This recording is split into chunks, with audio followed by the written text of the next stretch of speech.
क्रांति हम लोग पढ़ेंगे और विश्व इतिहास का एक महत्वपूर्ण घटना है, उसको देखेंगे।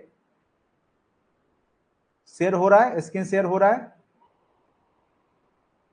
कोई दिक्कत तो नहीं है?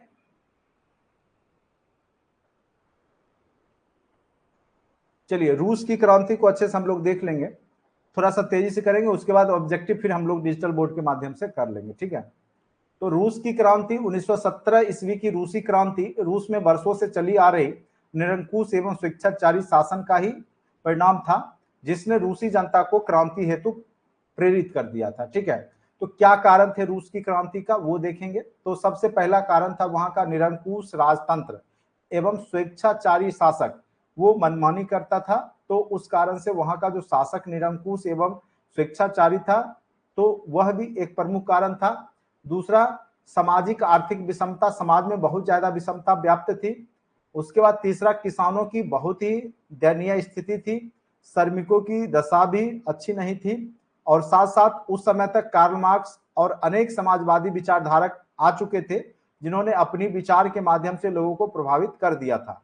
और बौद्धिकों की भूमिका, जो भी उस समय जो बौद्धिक चेतना वाले जो लोग थे, उन्होंने समाजवाद साम्यवाद की ओर जो है प्रचार किया और वहां पर वर्ग संघर्ष की बात की, जिस कारण से वहां पे जो है जो भी पूंजीपति वर्ग था उसके खिलाफ में वहां का जो जन सामान्य वर्ग या मजदूर वर्ग था वो वहां पे आगे सामने आता है, ठीक है। तो ये कारण थे इसके रूस की क्रांति के। और रूस का क्रांति के अन्य कारण में हम लिख सकते हैं कि रूस जापान का युद्ध और प्रथम युद्ध में भागीदारी। प्रथम विश्व युद्ध में रूस भागीदारी लिया था, लेकिन क्या हुआ था कि उसको उस युद्ध से ज्यादा फायदा नहीं मिला था, ठीक है। यानी युद्ध में खर्च तो किया रूस ने और मित्र राष्ट्र की तरफ से लड़ा, लेकिन युद्ध में जो है उसे विशेष फायदा यहाँ पर देखने को नहीं मिला, जिस कारण से वहां की जनता परेशान हो गई। हाँ बिल्कुल बिल्कुल,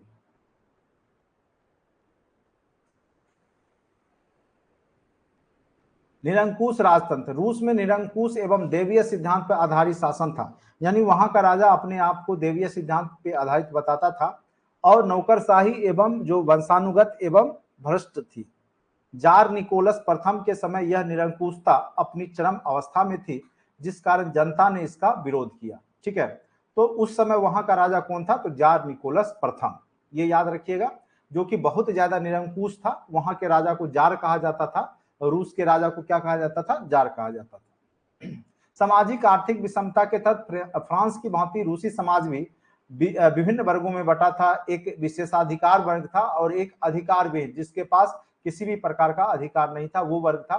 किसानों की स्थिति भी दयनीय थी। भूमि का 67% हिस्सा सामंत के पास था, 13% हिस्सा जो चर्च पोप पादरी का था, और बाद बाकी अगर मान के चलिए तो 80 हो गया, बाद बाकी 20% में किसान मजदूरों के पास जमीन था। इस कारण से मैक्सिमम किसान को क्या था कि राजा या फिर सामंत या फिर पोप पादरी के यहाँ काम करना पड़ता था। श्रमिकों की दशा अच्छी नहीं थी। रूस में औद्योगिक क्रांति बहुत बाद में आई, जिस कारण से अर्थव्यवस्था में विदेशी पूंजी निवेश के कारण श्रमिकों का अत्यधिक शोषण हुआ। चूंकि यहाँ पे उपनिवेश के माध्यम से यानी विदेशी पूंजीपति वर्ग ने पूंजी लगाया था, तो वो ज्यादा से ज्यादा कमाई करना चाहते थे, जिस कारण से वहां के मजदूरों का बहुत ज्यादा शोषण हुआ। और यहाँ पे ना ही कार्य करने का समय निर्धारण था और ना ही वेतन, जिस कारण से बहुत ज्यादा श्रमिकों की स्थिति मतलब बस से बदतर हो चुकी थी। ये भी रूस की क्रांति का प्रमुख कारण था। उसके बाद तब तक आपके समाजवादी विचारधारा भी पनप चुकी थी। समाजवादी विचारधारा के प्रभाव के कारण दो दल सक्रिय हो गए थे, एक समाजवादी क्रांतिकारी दल और दूसरा समाजवादी प्रजातांत्रिक दल। दोनों दलों ने किसानों एवं मजदूरों के हितों की बात की। अब आते हैं बौद्धिकों की भूमिका। गोर्की, टॉल्स्टॉय जैसे विचारक ने भी क्रमशः उस समय द पहर गोर्की ने लिखा था, एवं वार एंड पीस नामक पुस्तक की रचना टॉल्स्टॉय ने किया था। और आपको पता होगा टॉल्स्टॉय फार्म की स्थापना गांधी जी ने भी किया था, और वो इनके बुक से बहुत ज्यादा प्रभावित थे, वार एंड पीस से, ठीक है। तो ये सब तथ्य आगे जब हम ऑब्जेक्टिव बनाएंगे तो वहां पे भी आपको दिखाई देगा, जिसने रूसी जनता को राष्ट्रवादी भावना जागृत कर दिया था। यानी जो भी वहां के बौद्धिक लोग थे, बुद्धि चेतना युक्त, उन्होंने वहां की जनता को साम्यवाद समाजवाद की ओर आगे बढ़ाया। रूस जापान युद्ध, और सबसे बड़ा तत्कालिक कारण में आप कह सकते हैं कि प्रथम विश्व युद्ध के दौरान, ठीक है, रूस और जब जापान का जब युद्ध हुआ तो जापान ने रूस के मंचूरियन क्षेत्र पे, ठीक है, मंचूरिया, चीन का मंचूरिया क्षेत्र पे जब आक्रमण किया तो इसी दौरान रूसी सेना भी उससे भिड़ी, लेकिन यहाँ पे रूसी सेना भी पराजित हो जाती है जापान से।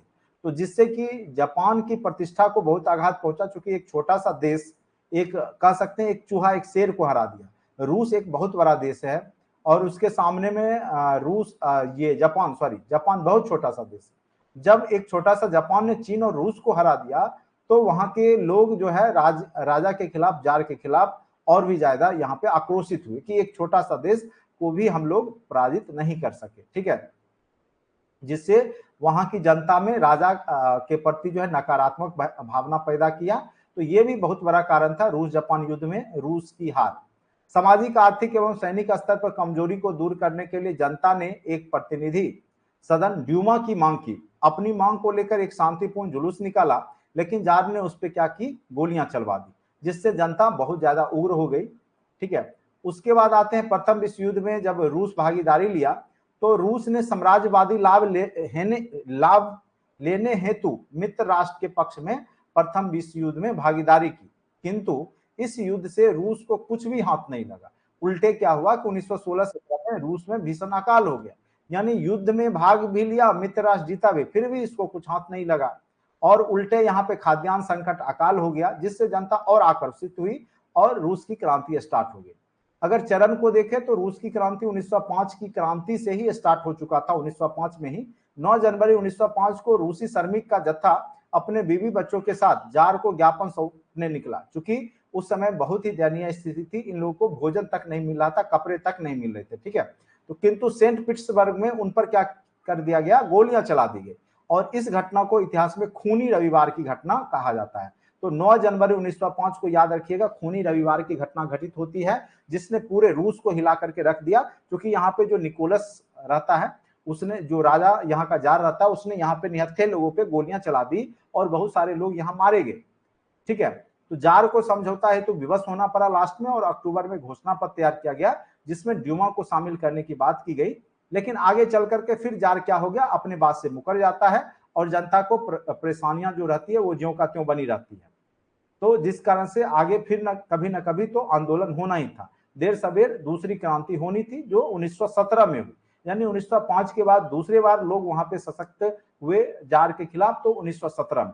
अब आते हैं, यही आपका अक्टूबर 1917 की रूसी क्रांति कहलाती है और जनता के पास अब ना ही पहनने के लिए कपड़े थे और ना ही खाने के लिए अनाज थी। तो जिस कारण से भूखी जनता ने बाजार से लूटपाट आरंभ कर दिया। सरकार ने फिर उन पे गोलियां चलाने का आदेश दिया, किंतु सैनिकों ने वहां पे मना कर दिया। जो सैनिक थे वो निहत्थे जनता पे गोली नहीं चलाई। तो जार को अब लग गया कि अब जब सैनिक हमारी बात को नहीं मान रही है तो हमारा अंत नजदीक है और ड्यूमा ने सलाह दी कि जनतांत्रिक राजतंत्र की स्थापना की जाए। मजदूर एवं सैनिकों ने मिलकर एक क्रांतिकारी सोवियत परिसंघ का गठन किया और इस सोवियत ने ड्यूमा के सदस्यों के साथ मिलकर अस्थायी सरकार का गठन किया और रूस से राजतंत्र को सदैव के लिए यहां से अंत कर दिया। और राजतंत्र समाप्ति के बाद सरकार का नेतृत्व केरेंस्की के हाथ में आया, जिसके माध्यम से मध्यम वर्गीय एवं पूंजीपतियों को मदद पहुंचाया केरेंस्की ने। आगे चल करके मजदूर और किसानों ने बोल्शेविक के प्रभाव में आकर के, लेनिन जिसका नेतृत्व करता रहता है, ठीक है, केरेंस्की सरकार का विरोध किया और लेनिन ने बोल्शेविक दल का नेतृत्व करते हुए उत्पादन एवं वितरण के साधन पर राज का नियंत्रण एवं विश्व युद्ध से रूस की भागीदारी को समाप्त करने की बात की और जिससे लेनिन को जन समर्थन प्राप्त हुआ और इस प्रकार वहां पे क्या हुआ कि रूस की क्रांति समाप्त होती है और यहाँ पर रूस जो है स्वतंत्र हो जाता है। अब देखिए, इसी क्रम बोल्शेविक ने शासकीय भवनों, बिजली घरों, रेलवे स्टेशन आदि पर अधिकार किया।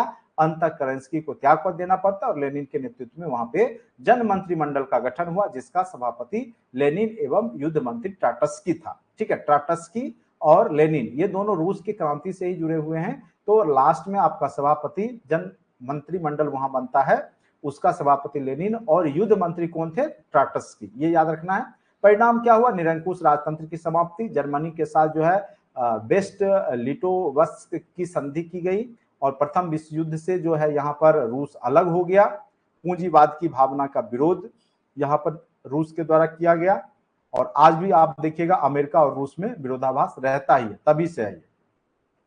आर्थिक परिणाम क्या हुए? रूस में उत्पादन एवं वितरण के साधनों पर राज का अधिकार हो गया, वैज्ञानिक तकनीक और विशेष ऊर्जा क्षेत्र पे जोड़ दिया गया, नियोजित अर्थव्यवस्था लागू की गई, ठीक है, और भारत पंचवर्षीय योजना के माध्यम से वहां का विकास किया गया।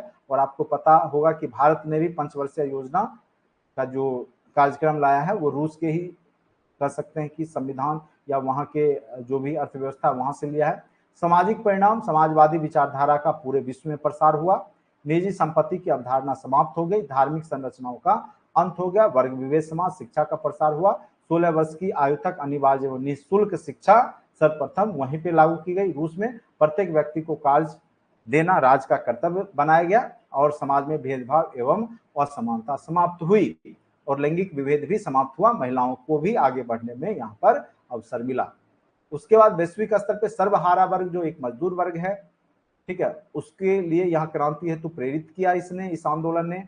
श्रमिकों का महत्व बढ़ा, नियोजित अर्थव्यवस्था का प्रसार हुआ और उपनिवेशों में चल रहे राष्ट्रीय आंदोलन में सशस्त्र विद्रोह की भावना बढ़ी और विश्व में पूंजीवाद एवं समाजवाद के बीच वैचारिक मतभेद बढ़ गया और इसी क्रम में शीत युद्ध का भी विकास आपको देखने को मिलेगा। तो इस प्रकार से आपने देखा कि रूस की क्रांति किस प्रकार से, ठीक है, पूरे वैश्विक स्तर पे प्रभाव डाला। अब हम लोग थोड़ा सा यहां पर जो ऑब्जेक्टिव सेशन है उसको देख लेते हैं।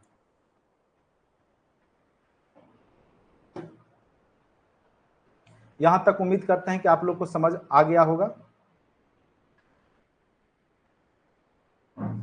देखिए, थोड़ा सा अगर आपका थ्योरी हो गया, ठीक है, तो अब आपको क्या होगा कि ऑब्जेक्टिव कराने में हमें उतना मेहनत करने की आवश्यकता नहीं होगी, ठीक है।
मुझे लगता है तो वो 9th के क्लास में होगा।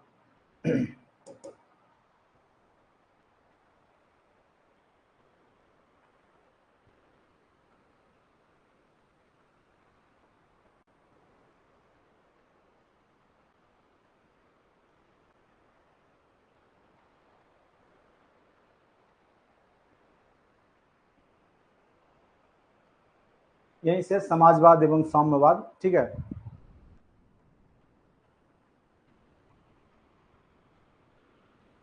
समाजवाद एवं साम्यवाद यहीं से है, ठीक है।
ठीक है। तो साम्यवादी शासन था तो वो रूस में किया गया था, ठीक है।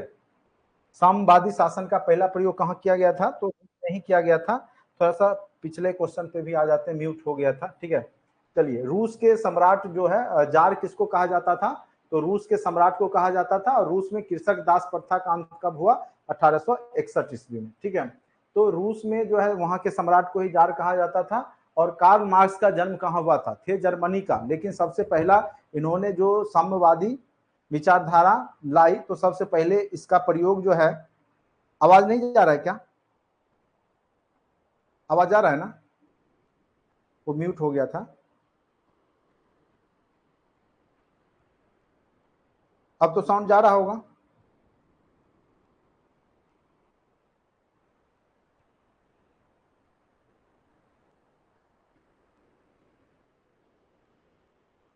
कोई आदमी बता दे, आवाज आ रही है प्रॉपर।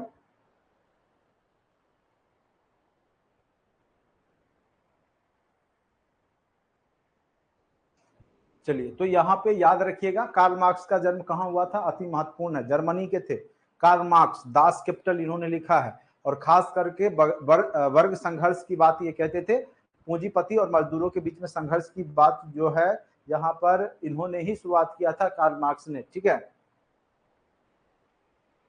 दुनिया के मजदूरों एक हो जाओ, होने के लिए तुम्हारे पास जंजीर के सिवा और कुछ नहीं है, और पाने के लिए पूरा संसार है। यह भी कथन कार्ल मार्क्स का ही दिया हुआ है, खास करके पूंजीपति वर्ग के खिलाफ, ठीक है। तो यहाँ पे ये वर्ग संघर्ष की बात करते थे। तो ऐसी समाजवादी व्यवस्था जो वर्ग संघर्ष पे आधारित हो, तो वही साम्यवाद भी कहलाता है। तो साम्यवादी शासन का सबसे पहला प्रयोग आपका रूस में ही हुआ था। निम्नांकित में से कौन यूरोपियन समाजवादी नहीं था, ठीक है। तो यूरोपियन समाजवादी नहीं था लुई बला, सेंट साइमन, रॉबर्ट ओवन, ठीक है। तो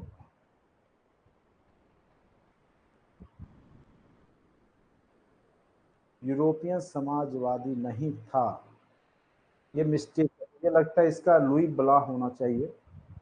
ये तो यूरोपियन समाजवादी ही थे, सेंट साइमन, रॉबर्ट ओवन भी है, कार्ल मार्क्स, ये मुझे लगता है लुई बला होना चाहिए। ऐसे इसको अभी रहने दीजिएगा, हम लास्ट में देख लेते हैं इसको। निम्नलिखित में कौन यूरोपियन समाजवादी नहीं था बोल रहा है। रॉबर्ट ओवन भी समाजवादी, कार्ल मार्क्स भी समाजवादी हैं, सेंट साइमन भी हैं, ठीक है। लुई बला होना चाहिए, इसका आंसर लुई बला होगा, ठीक है। कार्ल मार्क्स तो थे ही समाजवादी। वार एंड पीस अति महत्वपूर्ण है। वार एंड पीस किसकी रचना है, वार एंड पीस किसकी रचना है, अभी तुरंत हमने बोला था। और गांधी जी भी इनको मानते थे, ठीक है, अपना गुरु के रूप में। टॉल्स्टॉय फर्म की स्थापना भी गांधी जी ने किया था। तो वार एंड पीस, ठीक है, वार एंड पीस ये किसकी रचना है, तो लियो टॉल्स्टॉय की रचना है। तो ये याद रखिएगा, टॉल्स्टॉय। बोल्शेविक क्रांति जो होती है वो नवंबर 1917 में होती है। बोल्शेविक जिसका नेतृत्व करता लेनिन रहता है।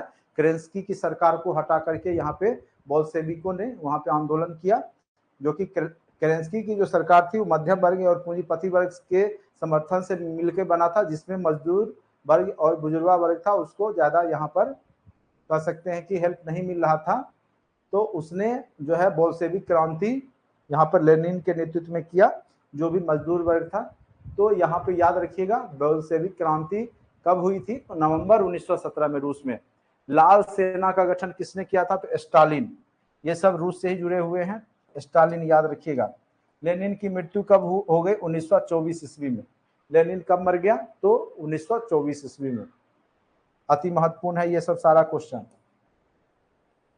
अब देखिए, ब्रेस्ट लिटोवस्क की संधि तो रूस और जर्मनी के बीच में हुआ था प्रथम विश्व युद्ध के दौरान, जिसमें कि रूस जो है अलग हो गया था प्रथम विश्व युद्ध से, ठीक है, क्योंकि जर्मनी ने इस पर चढ़ाई कर दी थी। और उस समय तो यहाँ पर रूस जो है उसके साथ समझौता करके अलग हो जाता है। तो रूस और जर्मनी के बीच में समझौता हुआ था। थ्योरी में हम लोगों ने देखा, ठीक है। रूस का पहला समाजवादी कौन था, तो प्लेखानोव, क्या नाम है उसका, प्लेखानोव। रासपुतिन कौन था, भ्रष्ट पादरी था, जिसका की महारानी थी, रूस की महारानी, उससे कह सकते हैं कि गलत संबंध था। यहाँ पर, तो भ्रष्ट पादरी था रासपुतीन, ठीक है। और वहाँ की जो महारानी थी वो इसी का बात मानती थी, इसी का बात सुनती थी, ठीक है। नई आर्थिक नीति कब लागू हुआ था? तो 1921 ईस्वी में। तो सर्वप्रथम 1921 में रूस में ही नई आर्थिक नीति लागू हुआ था। अभी थोड़ा देर पहले हमने चर्चा किया था दास कैपिटल किसकी रचना है? तो कार्ल मार्क्स की रचना है, याद रखिएगा। कार्ल मार्क्स को नहीं भूलिएगा, जर्मनी के बहुत बड़े समाज सेवी आप कह सकते हैं कि समाजवाद के प्रवर्तक हैं, ठीक है। और इनके ही माध्यम से वर्ग संघर्ष की बात की गई, पूंजीपति वर्ग के खिलाफ की बात की गई। तो याद रखिएगा, रूस में सम्राट को क्या कहा जाता था? तो जार। राजा को क्या कहा जाता था? जार। मजदूर दिवस कब मनाया जाता है? तो 1 मई को। और सर्वप्रथम जो है कार्ल मार्क्स के ही प्रयास से, ठीक है, 1 मई को मनाया गया था। और उस दिन के बाद जो है टाइम निर्धारित कर दिया गया था मजदूरों को, और रविवार को छुट्टी भी दी गई थी। तो मजदूर दिवस के रूप में कार्ल मार्क्स का जो शायद जन्मदिन है या कुछ है, उसी को मजदूर दिवस के रूप में मनाया जाता है 1 मई को। इतना जानिए, आपका मजदूर दिवस 1 मई को मनाया जाता है। अंतर्राष्ट्रीय महिला दिवस 8 मार्च, ये तो आप सबको पता होगा। समाजवादियों की बाइबिल किसे कहा गया है? तो दास कैपिटल को। दास कैपिटल किसके द्वारा लिखा गया है? दास कैपिटल अति महत्वपूर्ण ग्रंथ है, बुक है, जो कि पूंजीपति वर्ग के खिलाफ लिखा गया है। तो किसके द्वारा लिखा गया है?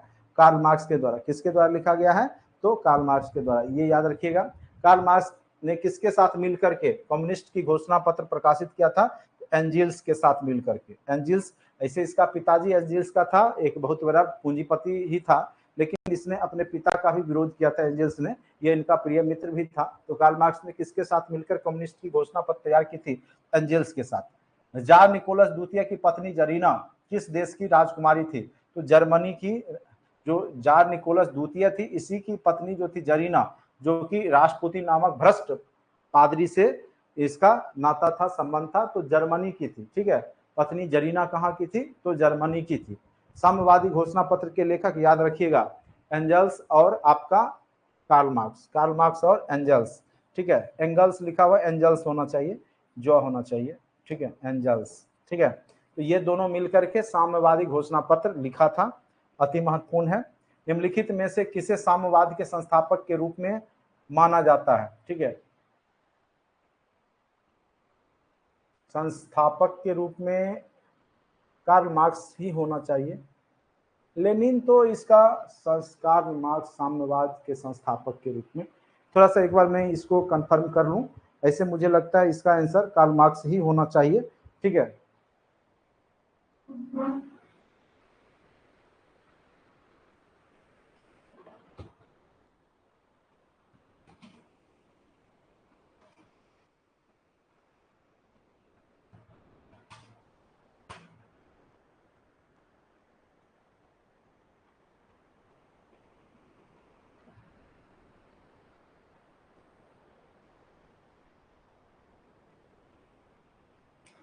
कार्ल मार्क्स ही होगा, ये मिस्टेक है, ठीक है, ये मिस्टेक है, कार्ल मार्क्स ही होगा सही आंसर।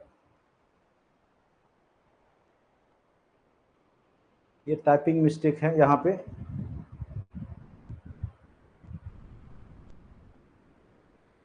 याद रखिए कार्ल मार्क्स ही होगा, लेनिन नहीं होगा, ये गलत है, ठीक है, इसको कार्ल मार्क्स कर लीजिएगा, ठीक है। साम्यवाद का संस्थापक कार्ल मार्क्स को ही कहा जाता है। और पहला देश जो साम्यवाद पे आधारित बना, लोकतंत्रात्मक कह सकते हैं, जनता का शासन, तो वो रूस में बना। 1917 की रूसी क्रांति का तत्कालिक कारण क्या था?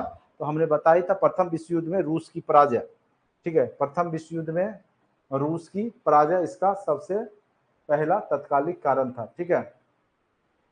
और इसमें जो है जापान से रूस हार गया था, आपको पता होगा, एक छोटा सा जापान, अभी हमने थोड़ा देर पहले ही बताया था, पूरे रूस और चीन पे कब्जा कर लिया था। रूस में नई आर्थिक नीति की शुरुआत किसने की? तो लेनिन ने। किसने किया था? तो लेनिन ने। ये सब एकदम डायरेक्ट क्वेश्चन आपको पूछेगा। विश्व में साम्यवादी शासन की स्थापना सर्वप्रथम कहां पे हुई? ये क्वेश्चन पीछे भी हो गया था, रूस में। समाजवादी दर्शन किस पर बल देता है? राजनीतिक समानता पर, नागरिक समानता पर, कानूनी समानता पे, तो आर्थिक समानता पे। तो समाजवाद में क्या कहता है कि सबको आर्थिक रूप से समानता मिलनी चाहिए। अगर कोई पूंजीपति वर्ग किसी मजदूर वर्ग का शोषण कर रहा है, ठीक है, तो उसका वहां पर पूंजीपतियों का जो है धन संपत्ति छीन करके गरीबों में बांट देने की बात करता है। खास करके समाजवादी दर्शन किस पे बल देता है, तो आर्थिक समानता पे बल देता है। और आज भी यह विचारधारा कम्युनिस्ट के रूप में भारत में भी व्याप्त है, और आज भी माओ से तुंग की जो विचारधारा है माओवादी चीन में भी है और भारत में भी है। माओवादी विचारधारा के बहुत सारे लोग हैं जो कि यही वर्ग संघर्ष की बात कहते हैं और आर्थिक समानता की बात करते हैं। ठीक है। अंतर्राष्ट्रीय मजदूर दिवस पहली बार कब मनाया गया था? 1 मई को। ठीक है। वैज्ञानिक समाजवाद का जनक किसे माना गया है? कार्ल मार्क्स को। रूस में कृषि दासता का अंत ये 1861 में हुआ था। स्वप्नदर्शी समाजवादी किन्हें कहा गया है? तो ये जो शुरुआत में जो भी समाजवादी वर्ग समन्वय की केवल बात करते थे, लेकिन वह स्वप्न था। ऐसा कभी संभव ही नहीं था कि बिना संघर्ष किए मजदूरों को उनका अधिकार कोई दिला देता। तो ये शुरुआत के जो भी समाजवादी विचारक हुए तो उनको स्वप्नदर्शी विचारधारा वाला कहा गया है। ठीक है। तो वर्ग समन्वय की बात करते थे ये लोग समाजवाद में, तो ये संभव ही नहीं था। ठीक है। उसके बाद चेका क्या था? तो पुलिस का दस्ता था चेका। प्रथम इंटरनेशनल की बैठक कहाँ हुई? लंदन में। वर्जिन सॉयल उपन्यास के लेखक कौन है? इवान तुर्गुनेव। 1917 की पहली रूसी क्रांति को किस नाम से जाना जाता? फरवरी की क्रांति। खूनी रविवार की क्रांति नहीं, जब आपका हुआ था फरवरी में, तो फरवरी की क्रांति के नाम से भी जानी जाती है ये। 1917 में पहली जो रूसी क्रांति हुई फरवरी के क्रांति के नाम से भी जानी जाती है। ठीक है। कब हुआ था? अभी हमने तुरंत बताया था 1905 ईस्वी में, रविवार के दिन, रविवार की क्रांति। ठीक है। रविवार के दिन ही हुआ था। बोल्शेविक क्रांति का नेतृत्व करता आपने को हमने शुरू में ही बता दिया। लेकिन जब थ्योरी आप पढ़ते हैं ना तो आप आसानी से सारा क्वेश्चन देखने बन जाता है, आसानी से, कोई दिक्कत नहीं। रूस की बोल्शेविक क्रांति का नेतृत्व किसने किया? लेनिन ने किया। थोड़ा सा 10 मिनट में अगर हमने थ्योरी पढ़ा दिया, पूरा कॉन्सेप्ट आपके पास आ गया। लेकिन केवल हम ऑब्जेक्टिव पढ़ाते तो कभी आपके पास कॉन्सेप्ट नहीं आता। ठीक है। उसके बाद है कॉमिटन की स्थापना का उद्देश्य क्या था? क्रांति का प्रचार करना। 1917 की रूसी क्रांति के समय जार कौन था? निकोलस द्वितीय। एकदम अति महत्वपूर्ण है। जो रूस की क्रांति हुई थी 1917 ईस्वी में, उस समय कौन था? तो निकोलस द्वितीय। और 1905 में कौन था? निकोलस प्रथम। कोल खोज की योजना किसने आरंभ की थी? ठीक है। तो ये याद रखिएगा, स्टालिन ने। कम्युनिस्ट मैनिफेस्टो का प्रकाशन कब हुआ था? तो 1848 में। 7 नवंबर 1917 को बोल्शेविक क्रांति का नेतृत्व किसने किया था? लेनिन ने। माँ उपन्यास के लेखक कौन थे? गोर्की। गोर्की जो कि रूस की क्रांति के बहुत अच्छे विचारक कह सकते हैं, यहाँ पर थिंकर थे जिन्होंने माँ उपन्यास लिखा था। कार्ल मार्क्स का जन्म किस वर्ष हुआ था? तो ये याद रखिएगा, कार्ल मार्क्स का जन्म जो होता है वो 1818 ईस्वी में होता है। और शायद 1867 में शायद इन्होंने दास कैपिटल की रचना की थी। 67 या 69 दास कैपिटल की रचना इन्होंने किया था। ठीक है। थोड़ा मैं देख के बता ही देता हूँ आप लोगों को दास कैपिटल, क्योंकि इनका किताब जो दास कैपिटल है वो पूछने की संभावना रहती है।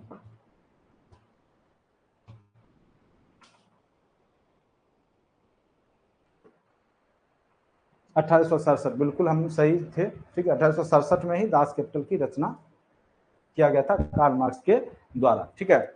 उसके बाद नवंबर 1917 में रूसी के बाद स्थापित सरकार का प्रधान कौन था?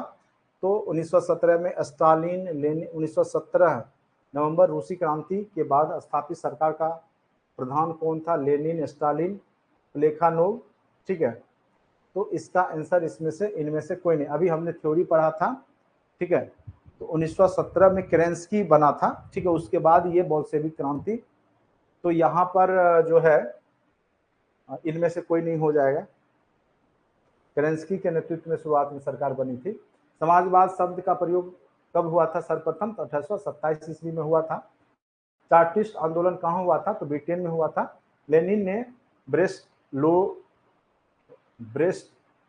लिटोवस्की संधि, ये तो प्रथम विश्व युद्ध के दौरान जर्मनी के साथ हुआ था रूस का। प्रथम इंटरनेशनल की स्थापना किस वर्ष हुई थी? 1864। ये हमने करा दिया 1924 में। फ्रांसीसी समाजवाद के विकास का जन्मदाता, फ्रांसीसी समाजवाद, फ्रांस के समाजवाद का जन्मदाता कौन थे? तो सेंट साइमन, याद रखिएगा, सेंट साइमन। काम के अधिकार को संवैधानिक अधिकार के रूप में सबसे पहले कहाँ मिला? तो सोवियत संघ रूस में ही मिला। ठीक है। और वहीं से भारत बहुत ज्यादा कॉपी किया है। जैसे मौलिक कर्तव्य भी हमने रूस से लिया है, पंचवर्षीय योजना का क्रियान्वयन कैसे होता है वो भी हमने रूस के संविधान से ही लिया है। तो इस प्रकार से आपका रूस का क्रांति अच्छे से कंप्लीट हो गया। इसका पीडीएफ तो हमने ग्रुप में भेज ही दिया, व्हाट्सएप ग्रुप में, और आपके कंटेंट में भी आप जब जाइएगा जनरल नॉलेज में, विश्व इतिहास, उसमें सारे टॉपिक का हमने डाल रखा है। ठीक है, तो सारा कुछ तो डाला हुआ है ही। ये ऑब्जेक्टिव का है तो ऑब्जेक्टिव भी मैं डाल देता हूँ। ऐसे ऑब्जेक्टिव भी आपके ऐप में जो है आपका डाला हुआ है सामाजिक विज्ञान के अंतर्गत। खोलिए, आप देखिए, उसमें आपको दिख जाएगा। उम्मीद करते हैं यह टॉपिक आप लोग को समझ में आ गया होगा। रूस की क्रांति, खास करके 9 to 12 वाले बता दें, समझ लग गया? क्वेश्चन यही सब पूछेगा और कहीं से नहीं आएगा क्वेश्चन। ठीक है, ऐसे आपका कंटेंट में जाइएगा ऐप में, तो उसके अंदर में आपका डाला हुआ है।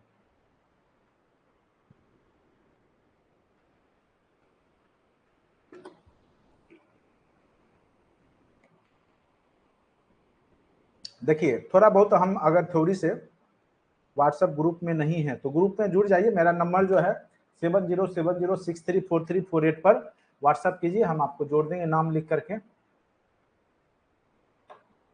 अभी तक आपको मेरा नंबर भी नहीं पता, 7070634348, सब जगह मेरा नंबर यही रहता है।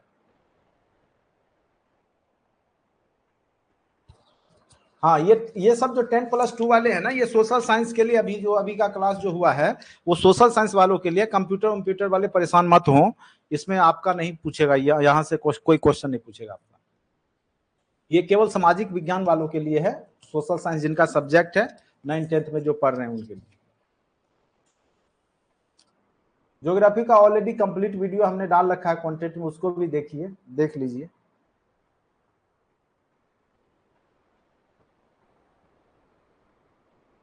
कंप्यूटर साइंस का क्लास लेंगे, लेकिन अभी थोड़ा सा ये पहले कवर कर लेते हैं।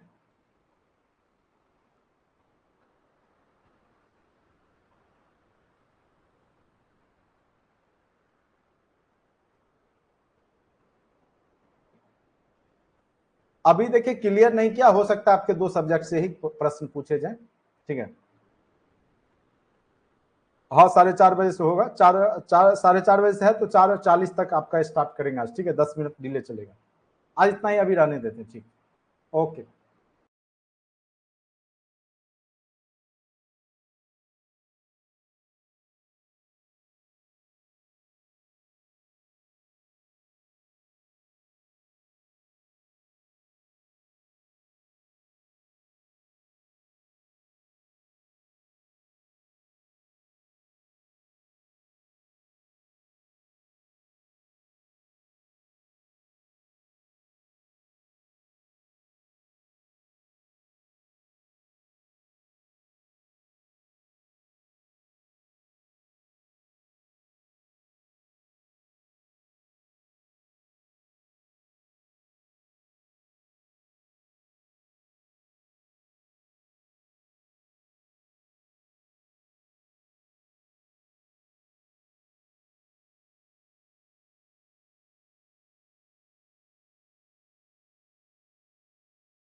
अब देखिए, अब साउंड जा रहा है?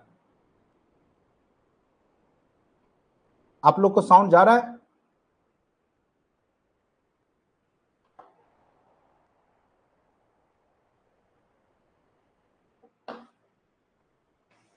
साउंड ओके है?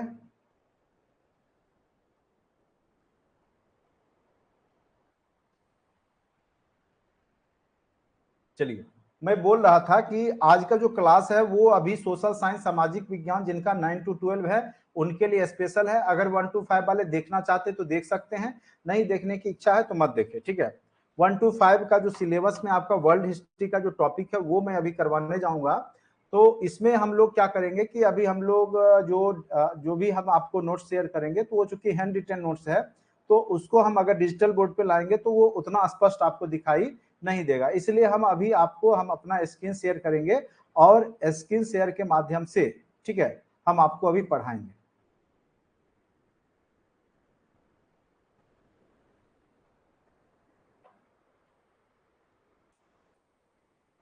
उम्मीद करते हैं कि आप लोग को मेरा स्क्रीन वहां पे शेयर हो रहा होगा, ठीक है। और थोड़ा सा मैं इसको बड़ा कर लेता हूं।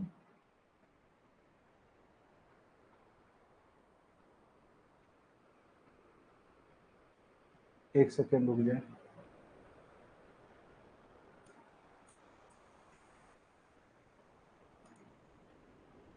चलिए, चूंकि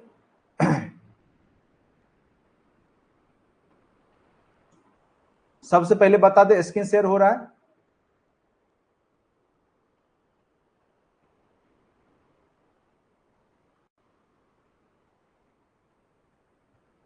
अभी थोड़ा देर पहले स्क्रीन शेयर हुआ था रूस की क्रांति वाला।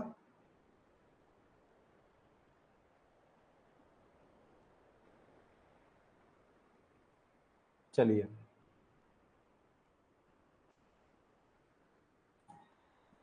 रूस की क्रांति हम लोग पढ़ेंगे और विश्व इतिहास का एक महत्वपूर्ण घटना है, उसको देखेंगे। शेयर हो रहा है, स्क्रीन शेयर हो रहा है, कोई दिक्कत तो नहीं है?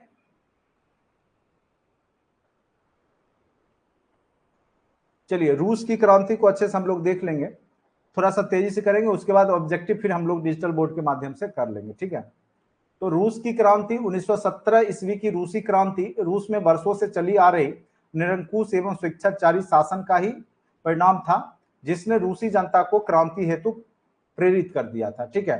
तो क्या कारण थे रूस की क्रांति का, वो देखेंगे। तो सबसे पहला कारण था वहां का निरंकुश राजतंत्र एवं स्वेच्छाचारी शासक, वो मनमानी करता था, तो उस कारण से वहां का जो शासक निरंकुश एवं स्वेच्छाचारी था, तो वह भी एक प्रमुख कारण था। दूसरा, सामाजिक आर्थिक विषमता, समाज में बहुत ज्यादा विषमता व्याप्त थी। उसके बाद तीसरा, किसानों की बहुत ही दयनीय स्थिति थी, श्रमिकों की दशा भी अच्छी नहीं थी, और साथ साथ उस समय तक कार्ल मार्क्स और अनेक समाजवादी विचारधारक आ चुके थे, जिन्होंने अपनी विचार के माध्यम से लोगों को प्रभावित कर दिया था। और बौद्धिकों की भूमिका, जो भी उस समय जो बौद्धिक चेतना वाले जो लोग थे, उन्होंने समाजवाद साम्यवाद की ओर जो है प्रचार किया और वहां पर वर्ग संघर्ष की बात की, जिस कारण से वहां पे जो है जो भी पूंजीपति वर्ग था उसके खिलाफ में वहां का जो जन सामान्य वर्ग या मजदूर वर्ग था वो वहां पे आगे सामने आता है, ठीक है। तो ये कारण थे इसके रूस की क्रांति के। और रूस का क्रांति के अन्य कारण में हम लिख सकते हैं कि रूस जापान का युद्ध और प्रथम युद्ध में भागीदारी। प्रथम विश्व युद्ध में रूस भागीदारी लिया था, लेकिन क्या हुआ था कि उसको उस युद्ध से ज्यादा फायदा नहीं मिला था, ठीक है। यानी युद्ध में खर्च तो किया रूस ने और मित्र राष्ट्र की तरफ से लड़ा, लेकिन युद्ध में जो है उसे विशेष फायदा यहाँ पर देखने को नहीं मिला, जिस कारण से वहां की जनता परेशान हो गई। हाँ बिल्कुल बिल्कुल।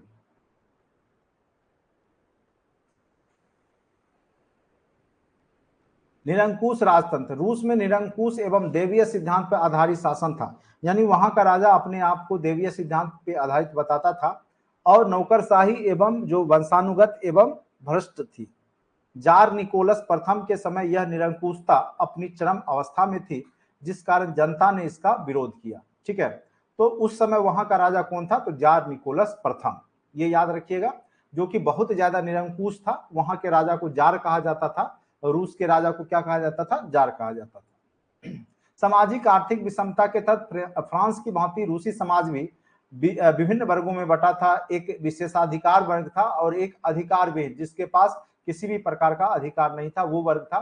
किसानों की स्थिति भी दयनीय थी। भूमि का 67% हिस्सा सामंत के पास था, 13% हिस्सा जो चर्च पोप पादरी का था, और बाद बाकी अगर मान के चलिए तो 80 हो गया, बाद बाकी 20% में किसान मजदूरों के पास जमीन था। इस कारण से मैक्सिमम किसान को क्या था कि राजा या फिर सामंत या फिर पोप पादरी के यहाँ काम करना पड़ता था। श्रमिकों की दशा अच्छी नहीं थी। रूस में औद्योगिक क्रांति बहुत बाद में आई, जिस कारण से अर्थव्यवस्था में विदेशी पूंजी निवेश के कारण श्रमिकों का अत्यधिक शोषण हुआ। चूंकि यहाँ पे उपनिवेश के माध्यम से यानी विदेशी पूंजीपति वर्ग ने पूंजी लगाया था, तो वो ज्यादा से ज्यादा कमाई करना चाहते थे, जिस कारण से वहां के मजदूरों का बहुत ज्यादा शोषण हुआ।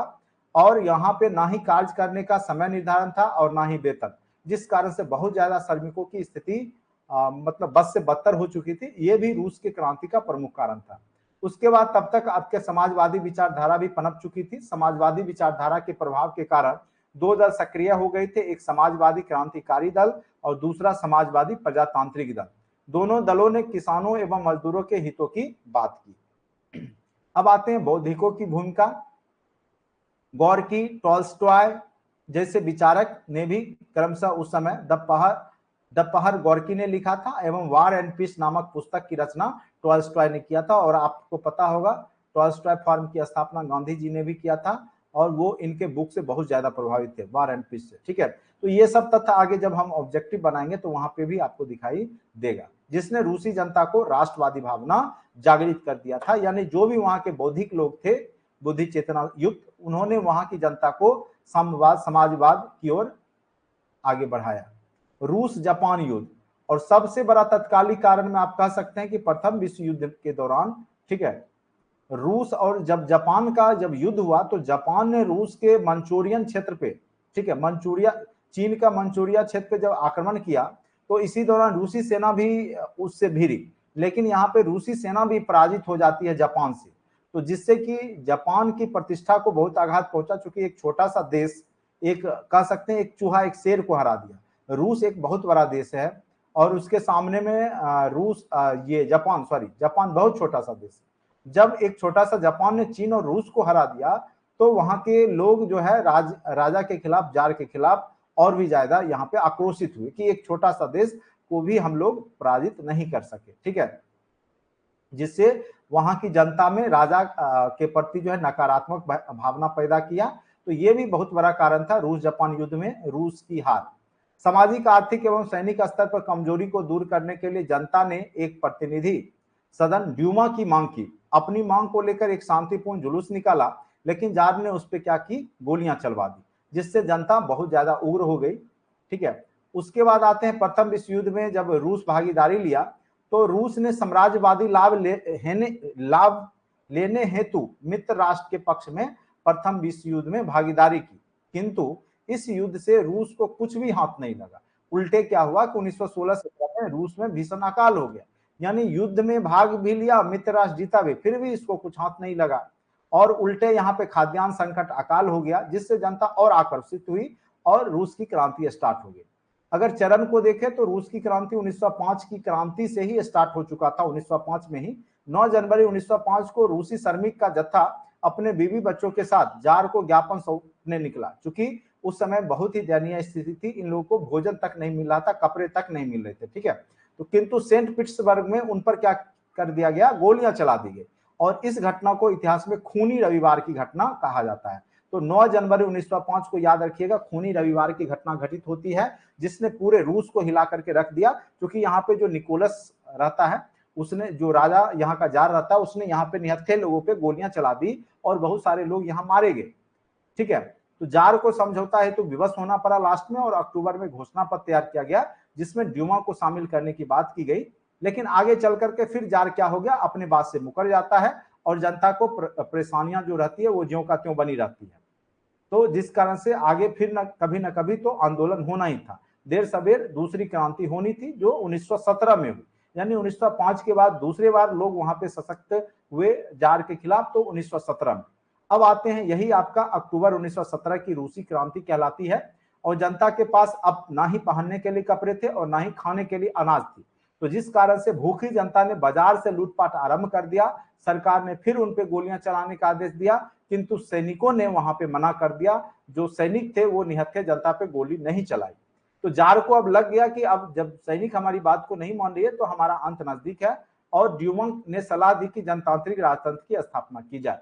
मजदूर एवं सैनिकों ने मिलकर एक क्रांतिकारी सोवियत परिसंघ का गठन किया और इस सोवियत ने ड्यूमा के सदस्यों के साथ मिलकर अस्थायी सरकार का गठन किया और रूस से राजतंत्र को सदैव के लिए यहां से अंत कर दिया।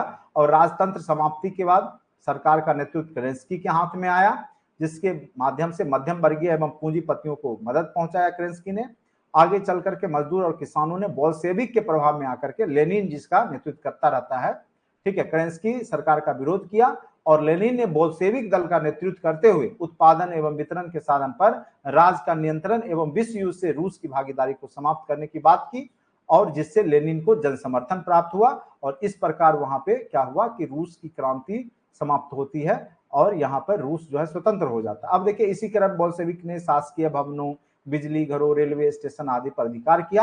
अंत तक केरेंस्की को त्याग पत्र देना पड़ता और लेनिन के नेतृत्व में वहां पे जन मंत्रिमंडल का गठन हुआ, जिसका सभापति लेनिन एवं युद्ध मंत्री ट्राटस्की था, ठीक है। ट्राटस्की और लेनिन ये दोनों रूस की क्रांति से ही जुड़े हुए हैं। तो लास्ट में आपका सभापति, जन मंत्रिमंडल वहां बनता है, उसका सभापति लेनिन और युद्ध मंत्री कौन थे, ट्राटस्की, ये याद रखना है।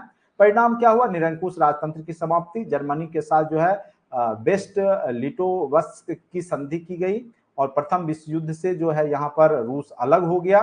पूंजीवाद की भावना का विरोध यहाँ पर रूस के द्वारा किया गया और आज भी आप देखिएगा अमेरिका और रूस में विरोधाभास रहता ही है, तभी से है। आर्थिक परिणाम क्या हुए, रूस में उत्पादन एवं वितरण के साधनों पर राज का अधिकार हो गया। वैज्ञानिक तकनीक और विशेष ऊर्जा क्षेत्र पे जोड़ दिया गया। नियोजित अर्थव्यवस्था लागू की गई, ठीक है। और भारत पंचवर्षीय योजना के माध्यम से वहां का विकास किया गया। और आपको पता होगा कि भारत ने भी पंचवर्षीय योजना का जो कार्यक्रम लाया है वो रूस के ही कह सकते हैं कि संविधान या वहां के जो भी अर्थव्यवस्था वहां से लिया है।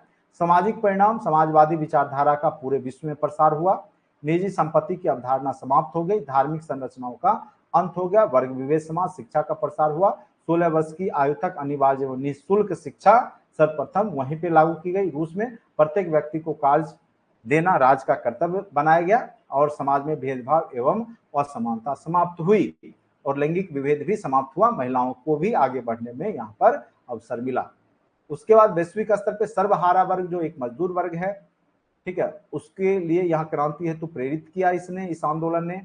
श्रमिकों का महत्व बढ़ा, नियोजित अर्थव्यवस्था का प्रसार हुआ और उपनिवेशों में चल रहे राष्ट्रीय आंदोलन में सशस्त्र विद्रोह की भावना बढ़ी और विश्व में पूंजीवाद एवं समाजवाद के बीच वैचारिक मतभेद बढ़ गया और इसी क्रम में शीत युद्ध का भी विकास आपको देखने को मिलेगा। तो इस प्रकार से आपने देखा कि रूस की क्रांति किस प्रकार से, ठीक है, पूरे वैश्विक स्तर पे प्रभाव डाला। अब हम लोग थोड़ा सा यहां पर जो ऑब्जेक्टिव सेशन है उसको देख लेते हैं।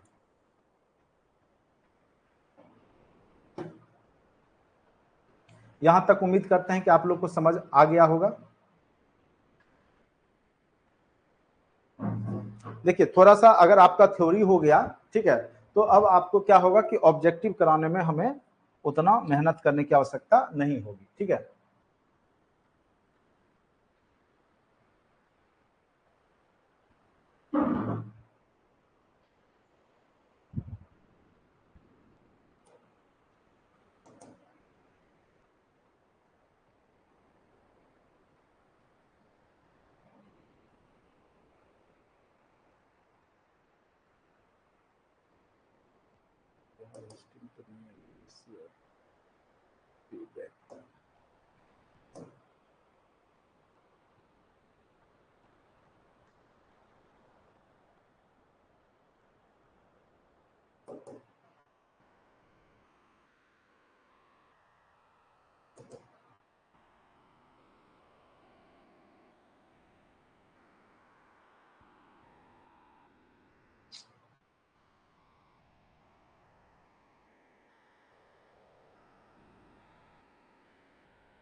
ये लगता है तो वो 9th के क्लास में होगा।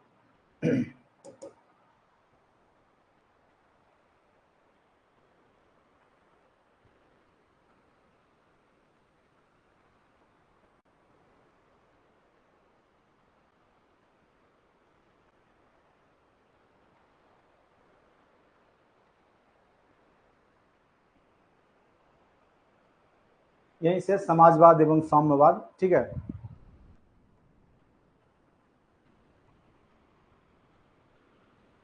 समाजवाद एवं साम्यवाद यहीं से है, ठीक है।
ठीक है। तो साम्यवादी शासन था तो वो रूस में किया गया था, ठीक है।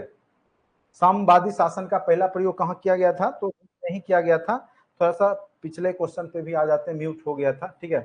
चलिए, रूस के सम्राट जो है जार किसको कहा जाता था, तो रूस के सम्राट को कहा जाता था। और रूस में कृषक दास प्रथा का अंत कब हुआ, 1861 ईस्वी में, ठीक है।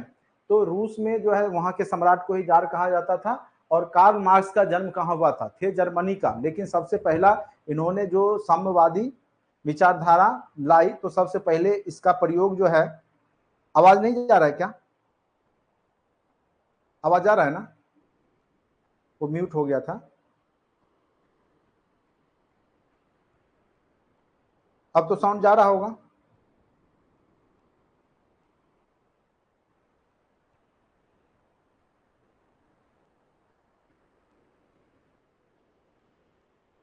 कोई आदमी बता दे, आवाज आ रही है प्रॉपर।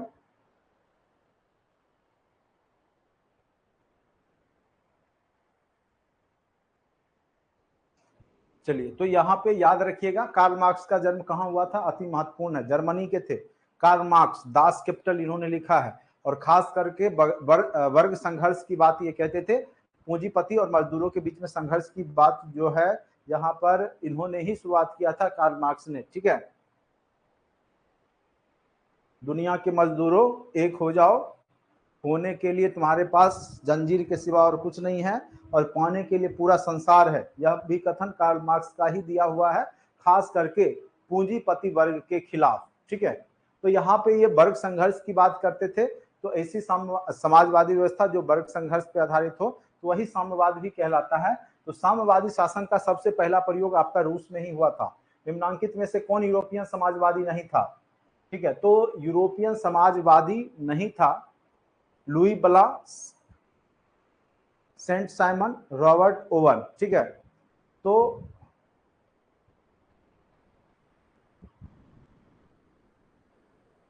यूरोपियन समाजवादी नहीं था, ये मिस्टेक है, मुझे लगता है इसका लुई बला होना चाहिए। ये तो यूरोपियन समाजवादी ही थे, सेंट साइमन, रॉबर्ट ओवन भी है, कार्ल मार्क्स, ये मुझे लगता है लुई बला होना चाहिए। ऐसे इसको अभी रहने दीजिएगा, हम लास्ट में देख लेते हैं इसको। निम्नलिखित में कौन यूरोपियन समाजवादी नहीं था बोल रहा है। रॉबर्ट ओवन भी समाजवादी है, कार्ल मार्क्स भी समाजवादी हैं, सेंट साइमन भी हैं, ठीक है। लुई बला होना चाहिए, इसका आंसर लुई बला होगा, ठीक है। कार्ल मार्क्स तो थे ही समाजवादी। वार एंड पीस अति महत्वपूर्ण है। वार एंड पीस किसकी रचना है, वार एंड पीस किसकी रचना है, अभी तुरंत हमने बोला था। और गांधी जी भी इनको मानते थे, ठीक है, अपना गुरु के रूप में। टॉल्स्टॉय फर्म की स्थापना भी गांधी जी ने किया था। तो वार एंड पीस, ठीक है, वार एंड पीस ये किसकी रचना है, तो लियो टॉल्स्टॉय की रचना है। तो ये याद रखिएगा, टॉल्स्टॉय। बोल्शेविक क्रांति जो होती है वो नवंबर 1917 में होती है। बोल्शेविक जिसका नेतृत्व करता लेनिन रहता है। केरेंस्की की सरकार को हटा करके यहाँ पे बोल्शेविकों ने वहां पे आंदोलन किया, जो कि केरेंस्की की जो सरकार थी वो मध्यम वर्ग और पूंजीपति वर्ग के समर्थन से मिलकर बना था, जिसमें मजदूर वर्ग और बुजुर्गा वर्ग था, उसको ज्यादा यहाँ पर कह सकते हैं कि हेल्प नहीं मिल रहा था। तो उसने जो है बोल्शेविक क्रांति यहाँ पर लेनिन के नेतृत्व में किया, जो भी मजदूर वर्ग था। तो यहाँ पे याद रखिएगा, बोल्शेविक क्रांति कब हुई थी, तो नवंबर 1917 में रूस में। लाल सेना का गठन किसने किया था, तो स्टालिन। ये सब रूस से ही जुड़े हुए हैं, स्टालिन याद रखिएगा। लेनिन की मृत्यु कब हो गई, 1924 ईस्वी में। लेनिन कब मर गया, तो 1924 ईस्वी में। अति महत्वपूर्ण है ये सब सारा क्वेश्चन। अब देखिए, ब्रेस्ट लिटोवस्क की संधि तो रूस और जर्मनी के बीच में हुआ था प्रथम विश्व युद्ध के दौरान, जिसमें कि रूस जो है अलग हो गया था प्रथम विश्व युद्ध से, ठीक है, क्योंकि जर्मनी ने इस पर चढ़ाई कर दी थी। और उस समय तो यहाँ पर रूस जो है उसके साथ समझौता करके अलग हो जाता है। तो रूस और जर्मनी के बीच में समझौता हुआ था। थ्योरी में हम लोगों ने देखा, ठीक है। रूस का पहला समाजवादी कौन था, तो प्लेखानोव, क्या नाम है उसका, प्लेखानोव। रासपुतिन कौन था, भ्रष्ट पादरी था, जिसका की महारानी थी, रूस की महारानी, उससे कह सकते हैं कि गलत संबंध था। यहाँ पर, तो भ्रष्ट पादरी था रासपुतीन, ठीक है। और वहाँ की जो महारानी थी वो इसी का बात मानती थी, इसी का बात सुनती थी, ठीक है। नई आर्थिक नीति कब लागू हुआ था? तो 1921 ईस्वी में। तो सर्वप्रथम 1921 में रूस में ही नई आर्थिक नीति लागू हुआ था। अभी थोड़ा देर पहले हमने चर्चा किया था दास कैपिटल किसकी रचना है? तो कार्ल मार्क्स की रचना है, याद रखिएगा। कार्ल मार्क्स को नहीं भूलिएगा, जर्मनी के बहुत बड़े समाज सेवी आप कह सकते हैं कि समाजवाद के प्रवर्तक हैं, ठीक है। और इनके ही माध्यम से वर्ग संघर्ष की बात की गई, पूंजीपति वर्ग के खिलाफ की बात की गई। तो याद रखिएगा, रूस में सम्राट को क्या कहा जाता था? तो जार। राजा को क्या कहा जाता था? जार। मजदूर दिवस कब मनाया जाता है? तो 1 मई को। और सर्वप्रथम जो है कार्ल मार्क्स के ही प्रयास से, ठीक है, 1 मई को मनाया गया था। और उस दिन के बाद जो है टाइम निर्धारित कर दिया गया था मजदूरों को, और रविवार को छुट्टी भी दी गई थी। तो मजदूर दिवस के रूप में कार्ल मार्क्स का जो शायद जन्मदिन है या कुछ है, उसी को मजदूर दिवस के रूप में मनाया जाता है 1 मई को। इतना जानिए, आपका मजदूर दिवस 1 मई को मनाया जाता है। अंतर्राष्ट्रीय महिला दिवस 8 मार्च, ये तो आप सबको पता होगा। समाजवादियों की बाइबिल किसे कहा गया है? तो दास कैपिटल को। दास कैपिटल किसके द्वारा लिखा गया है? दास कैपिटल अति महत्वपूर्ण ग्रंथ है, बुक है, जो कि पूंजीपति वर्ग के खिलाफ लिखा गया है। तो किसके द्वारा लिखा गया है? कार्ल मार्क्स के द्वारा। किसके द्वारा लिखा गया है? तो कार्ल मार्क्स के द्वारा, ये याद रखिएगा। कार्ल मार्क्स ने किसके साथ मिलकर के कम्युनिस्ट की घोषणा पत्र प्रकाशित किया था? एंजिल्स के साथ मिलकर के। एंजिल्स, ऐसे इसका पिताजी एंजिल्स का था, एक बहुत बड़ा पूंजीपति ही था, लेकिन इसने अपने पिता का भी विरोध किया था एंजिल्स ने, ये इनका प्रिय मित्र भी था। तो कार्ल मार्क्स ने किसके साथ मिलकर कम्युनिस्ट की घोषणा पत्र तैयार की थी? एंजिल्स के साथ। जार निकोलस द्वितीय की पत्नी जरीना किस देश की राजकुमारी थी? तो जर्मनी की जो जार निकोलस द्वितीय थी, इसी की पत्नी जो थी जरीना, जो कि रासपुतीन नामक भ्रष्ट पादरी से इसका नाता था, संबंध था, तो जर्मनी की थी, ठीक है। पत्नी जरीना कहाँ की थी? तो जर्मनी की थी। साम्यवादी घोषणा पत्र के लेखक याद रखिएगा, एंजल्स और आपका कार्ल मार्क्स। कार्ल मार्क्स और एंजल्स, ठीक है। एंगल्स लिखा हुआ, एंजल्स होना चाहिए, जो होना चाहिए, ठीक है, एंजल्स, ठीक है। तो ये दोनों मिलकर के साम्यवादी घोषणा पत्र लिखा था, अति महत्वपूर्ण है। निम्नलिखित में से किसे साम्यवाद के संस्थापक के रूप में माना जाता है? ठीक है, संस्थापक के रूप में कार्ल मार्क्स ही होना चाहिए। लेनिन तो इसका संस्कार मार्क्स साम्यवाद के संस्थापक के रूप में, थोड़ा सा एक बार मैं इसको कंफर्म कर लूं, ऐसे मुझे लगता है इसका आंसर कार्ल मार्क्स ही होना चाहिए, ठीक है।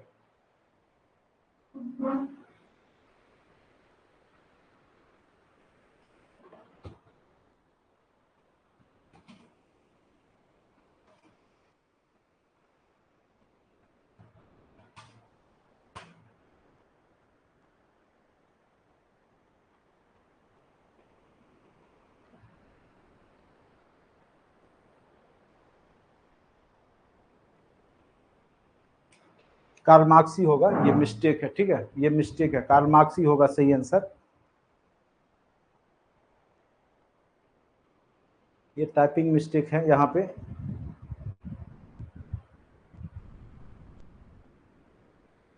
याद रखिए कार्ल मार्क्स ही होगा, लेनिन नहीं होगा, ये गलत है, ठीक है, इसको कार्ल मार्क्स कर लीजिएगा, ठीक है। साम्यवाद का संस्थापक कार्ल मार्क्स को ही कहा जाता है। और पहला देश जो साम्यवाद पे आधारित बना, लोकतंत्रात्मक कह सकते हैं, जनता का शासन, तो वो रूस में बना। 1917 की रूसी क्रांति का तत्कालिक कारण क्या था? तो हमने बताया था, प्रथम विश्व युद्ध में रूस की पराजय, ठीक है, प्रथम विश्व युद्ध में रूस की पराजय इसका सबसे पहला तत्कालिक कारण था, ठीक है। और इसमें जो है जापान से रूस हार गया था, आपको पता होगा, एक छोटा सा जापान, अभी हमने थोड़ा देर पहले ही बताया था, पूरे रूस और चीन पे कब्जा कर लिया था। रूस में नई आर्थिक नीति की शुरुआत किसने की? तो लेनिन ने। किसने किया था? तो लेनिन ने। ये सब एकदम डायरेक्ट क्वेश्चन आपको पूछेगा।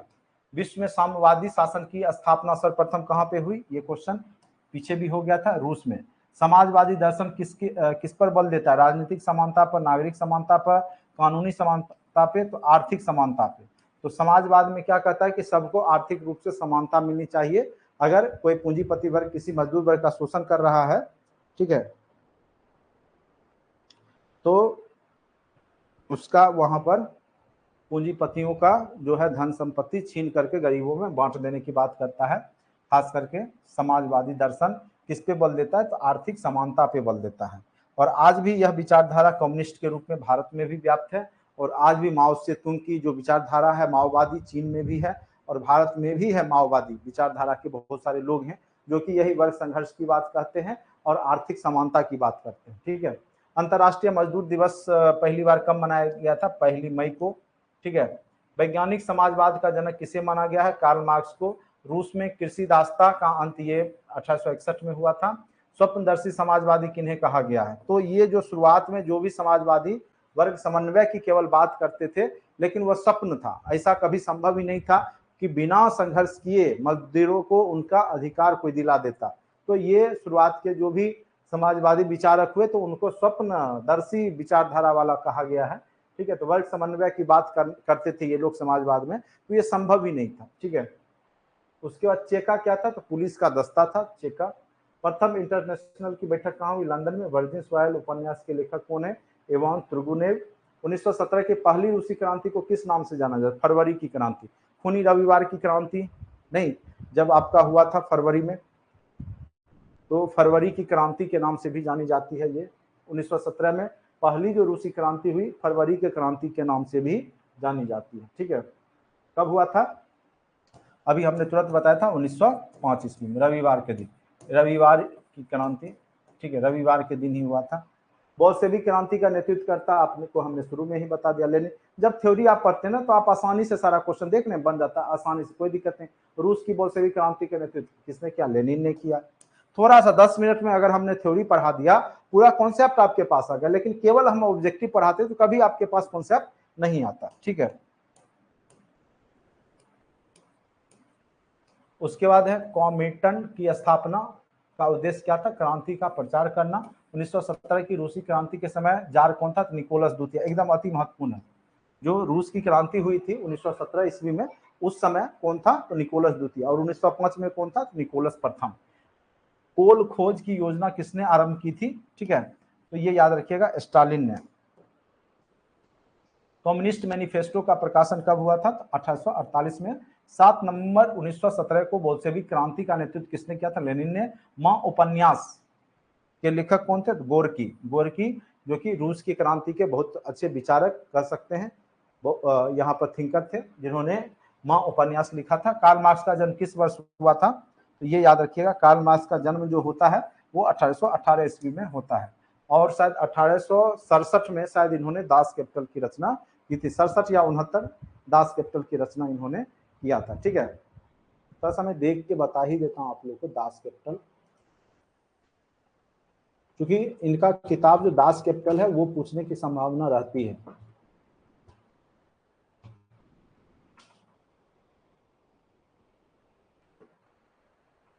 अठारह बिल्कुल हम सही थे। ठीक है। 1867 में ही दास कैपिटल की रचना किया गया था कार्ल मार्क्स के द्वारा। ठीक है। उसके बाद नवंबर 1917 में रूसी के बाद स्थापित सरकार का प्रधान कौन था? तो 1917 में स्टालिन। लेनिन। 1917 नवंबर रूसी क्रांति के बाद स्थापित सरकार का प्रधान कौन था? Lenin, Stalin, Plekhanov. ठीक है। तो इसका आंसर इसमें से इनमें से कोई नहीं। अभी हमने थ्योरी पढ़ा था। ठीक है। तो 1917 में केरेंस्की बना था। ठीक है। उसके बाद ये बोल्शेविक क्रांति।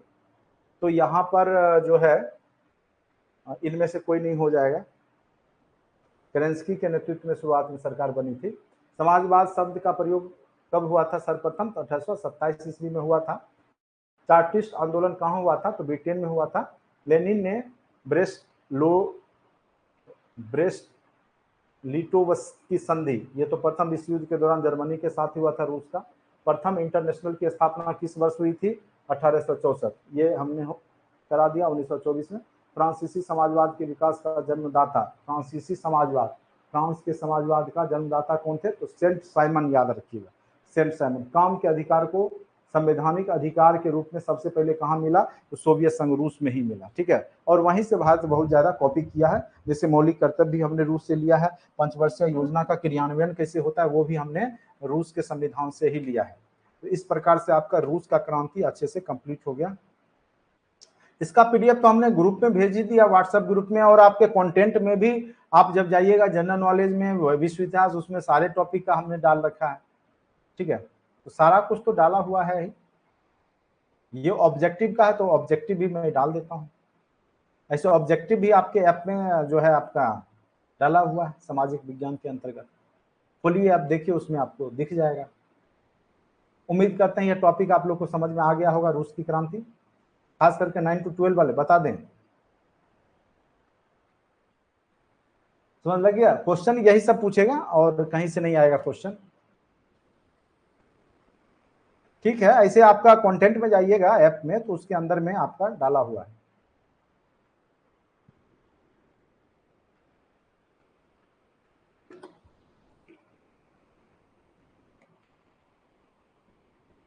देखिए, थोड़ा बहुत हम अगर थ्योरी से व्हाट्सएप ग्रुप में नहीं है तो ग्रुप में जुड़ जाइए। मेरा नंबर जो है 7070634348 पर व्हाट्सएप कीजिए, हम आपको जोड़ देंगे नाम लिख करके। अभी तक आपको मेरा नंबर भी नहीं पता, 7070634348, सब जगह मेरा नंबर यही रहता है।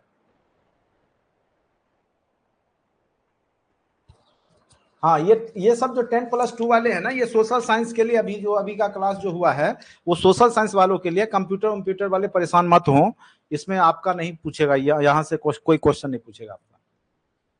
ये केवल सामाजिक विज्ञान वालों के लिए है, सोशल साइंस जिनका सब्जेक्ट है 9th-10th में जो पढ़ रहे हैं उनके लिए। ज्योग्राफी का ऑलरेडी कंप्लीट वीडियो हमने डाल रखा है कंटेंट में, उसको भी देखिए, देख लीजिए।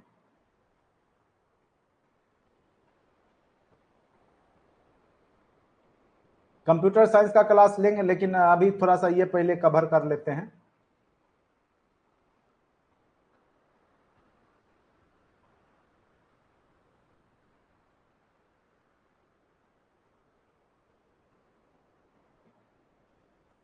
अभी देखिए, क्लियर नहीं किया, हो सकता है आपके 2 सब्जेक्ट से ही प्रश्न पूछे जाए। ठीक है, हाँ, 4:30 बजे से होगा। 4:30 से है तो 4:40 तक आपका स्टार्ट करेंगे आज। ठीक है, 10 मिनट डिले चलेगा आज, इतना ही अभी रहने देते हैं। ठीक, ओके।